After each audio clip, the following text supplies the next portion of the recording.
I decided to try to wrap the goal in aluminum.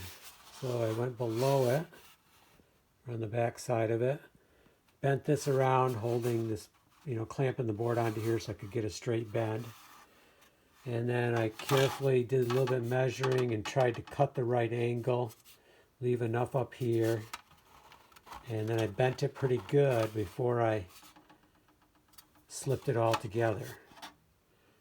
So it's I think it's going to work out good. The ball's going to hit the aluminum, give some flex, and then roll in.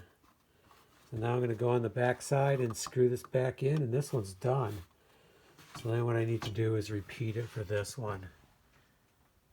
And then we'll be, the goals will be ready.